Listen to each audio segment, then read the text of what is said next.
세계 증시는 빠르게, 우리 증시는 폭넓게 3분 증시입니다. 연합인포맥스 정윤교 기자와 함께하겠습니다. 안녕하십니까? 안녕하세요. 예, 먼저 국내 증시 상황부터 점검해보죠. 어제 코스피 시장 어떻게 마무리됐습니까? 네, 어제 코스피는 전국 혼란 장기화의 연저점으로 급락했습니다.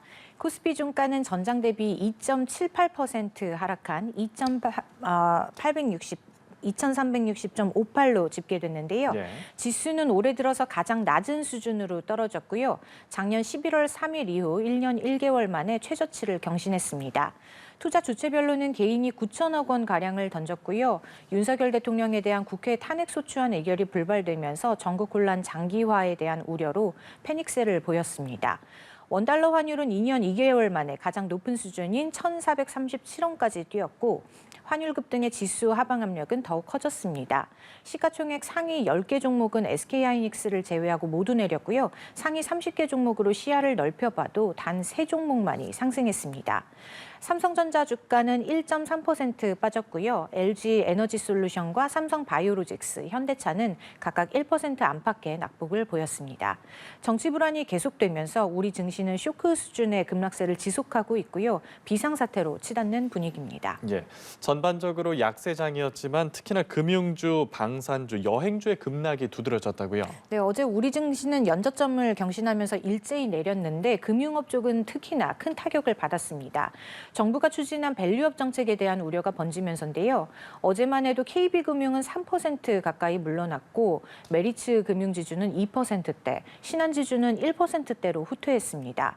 주요 금융주 주가는 비상계엄 선포 전과 비교해서 10% 이상씩 낮아졌고요. 정치 불안이 장기화할 조짐을 보이면서 금융주의 약세는 당분간 지속될 것으로 보입니다.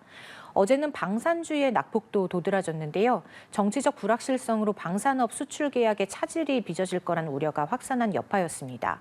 한화 에어로스페이스는 6.4%, LIG넥스원은 9.4% 밀려났고요. 주요국이 한국 여행 경보를 발령하면서 여행 관련주도 하락했습니다. 롯데 관광개발은 6.6%, 대한항공은 4.3% 낮아졌습니다. 예, 어제도 국내 증시가 휘청거린 사이에 정치 테마주들만 들썩였더라고요. 네, 비상 상황 속에서 계속해서 정치 테마주들만 들썩이는 모습입니다. 어제는 윤석열 대통령에 대한 탄핵소추안 표결이 불발된 후 첫 거래일이었는데요. 이재명 더불어민주당 대표 테마주인 오리엔트 전공은 어제도 상한가로 치솟았고요. 비상계엄 사태 이후 어제까지 4거래일 연속 상한가를 기록했습니다. 어제는 탄핵소추안 표결에 참석했던 안철수 국민의힘 의원 관련 종목도 급등했는데요. 안랩 주가는 25% 급등하면서 장을 마쳤고요. 안랩 거래 대금은 3,800억 원으로 코스닥 시장 상장 종목 중에서 가장 많았습니다. 한편 한동훈 국민의힘 대표 테마주로 분류되는 대상홀딩스는 7.6% 급락하면서 장을 마쳤는데요. 한 대표가 윤석열 대통령의 직무정지 필요성을 언급한 지난 6일에는 대상홀딩스 주가가 15% 급등했었지만 한 대표가 탄핵이 아닌 질서 있는 퇴진 방침으로 입장을 선회하면서 주가가 크게 내렸습니다. 네. 또 어제는 미디어주도 일제히 올랐습니다.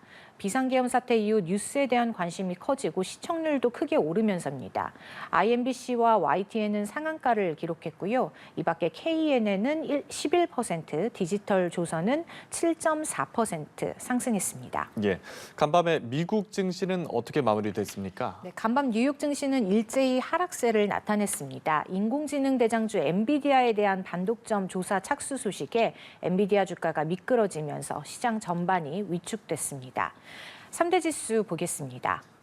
다우 지수는 전장 대비 0.54% 내렸고요. S&P 500 지수는 전장보다 0.61%, 나스닥 지수는 0.62% 하락하면서 장을 마쳤습니다. 지난 3주 연속 상승세를 이어온 뉴욕 증시는 이번 주 발표되는 물가 지표를 앞두고 숨고르기에 나서는 분위기였고요. 중국 당국이 엔비디아에 대한 반독점 조사에 나섰다는 소식에 시장 분위기가 다소 차가워졌습니다.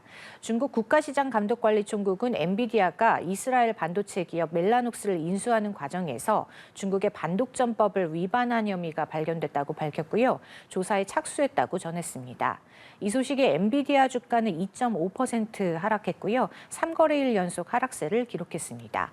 매그니피센트 세븐 중에 메타는 1.6% 빠졌고요. 아마존은 0.4% 내렸습니다. 예, 간밤 시장은 중국발 소식에 움직인 것 같은데 엔비디아 주가는 밀려났는데 중국 기업들의 주가는 급등했다고요. 네, 간밤 뉴욕 증시에 상장된 중국 기업들의 주가는 일제히 급등했는데요. 중국 정부가 디플레이션 우려의 추가 경기 부양책을 내놓을 가능성이 커지면서입니다.